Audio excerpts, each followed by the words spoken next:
তোমার মন খারাপ, মাথা গরম কিংবা ভালো না লাগার জন্য একমাত্র তুমিই দায়ী, অন্য কেউ না। যেমন ধরো, কেউ তোমাকে অন্যায়ভাবে গালি দিলে তুমি ক্ষেপে যাবে, মন খারাপ করবে। তবে কোনো পাগল গালি দিলে তুমি কিন্তু ক্ষেপে যাবে না বা মন খারাপও করবে না, বরং ইগনোর করবে। অথচ দুজনেই তোমাকে গালি দিয়েছিল, কিন্তু দুজনের ক্ষেত্রে তোমার রিঅ্যাকশনটা আলাদা আলাদা হয়েছে। তার মানে কেউ তোমার সাথে অন্যায় কিছু করলে তোমার রিঅ্যাকশন কি হবে সেটা তুমি ঠিক করো, তুমি কন্ট্রোল করো, অন্যেরা না।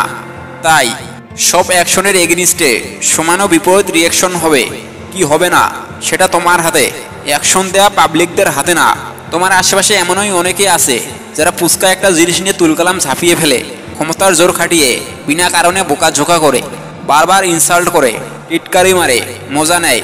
আর তুমি অসহায়ের মতো হা করে তাকিয়ে থেকে মন খারাপ করবে, কারণ পাল্টা জবাব দিলে বা ভুল ধরতে গেলে তোমার চাকরি চলে যেতে পারে, হাত খরচ বন্ধ হয়ে যেতে পারে।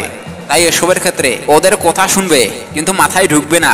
গালাগালি শোনার সময় মনে মনে ফেভারিট গানের লাইন বানান করে পড়তে থাকো, কলেজ ফ্রেন্ডের নাম বা অন্য কিছু চিন্তা করতে থাকো।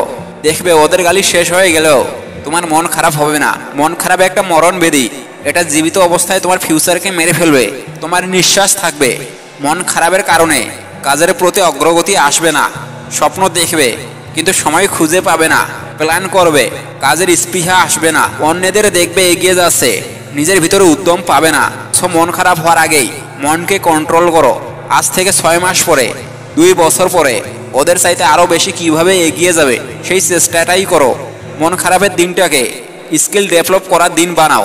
ভালো না লাগার সময়টাকে সফলতার সিঁড়িতে রিপ্লেস করো, কারণ তোমার মন কন্ট্রোল করার সুইচ শুধু তোমার হাতে, দুনিয়ার অন্য কারো হাতে না।